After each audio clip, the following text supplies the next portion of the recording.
Welcome to The Jump. I'm Rachel Nichols. Today I'm joined by our senior writer, host of the Low Post podcast, Mr. Zach Lowe. And oh, look who's over there, a Hall of Famer, a two-time scoring champion. It's Tracy McGrady. I want to talk about the Dallas Mavericks and Tim MacMahon's piece. You can find it on ESPN.com and the ESPN app.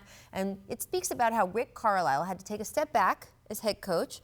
He is, I was saying, not a control freak, a control liker. Maybe a control enthusiast, and he has to allow Luka Doncic to kind of be creative and do what he does. So, Tracy, I wanted to ask if you have ever had to convince one of your coaches to allow you to play a style you wanted to and a little differently than he wanted.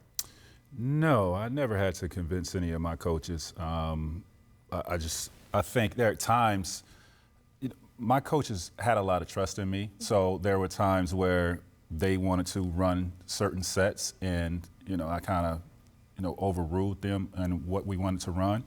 But as far as my style, no. I mean, they saw the potential. They saw what I could do. It was just about giving me trust in terms of being able to overpower them in certain areas and out on the basketball court. I mean, it's hard to think of you now as anything but the scorer that you were in Orlando, but in Toronto, you didn't play like that. No, I mean, I had to work on the defensive end. I had to play defense in order for me to get minutes when I was a younger player. And that came with, my second coach that I had, Butch Carter, with just giving me little goals to achieve. And, I wasn't known for a scorer. I was just known for really an all-around player. Mm-hmm. I surprised myself when I got to Orlando and put up those type of scoring numbers because I consider myself a Scottie Pippen-type, that does everything. But obviously, he's trusting Luka.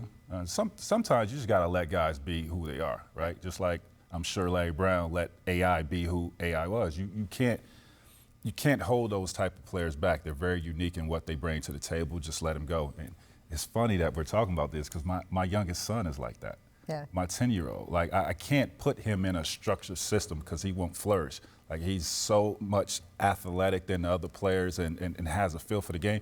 I just got to let him go. Like, they're going to make mistakes, but you can live with those mistakes and, other things that they bring to the table. Luka Doncic, not that much older than your 10-year-old. He's 20. Right. T-Mac is one of the most underrated passers of all time. And people forget what a good passer he was and the height and all that. But when you're talking about overruling a coach in the middle of the game, that sounds dramatic, but that's just basketball, right? Yeah. Like, you're on the floor, you see what's going on. Like, I know I want to do this. That's just basketball. Mm-hmm. Yeah. Well, the coach have to be able to trust you, though, to go out and be able to execute a play that you call.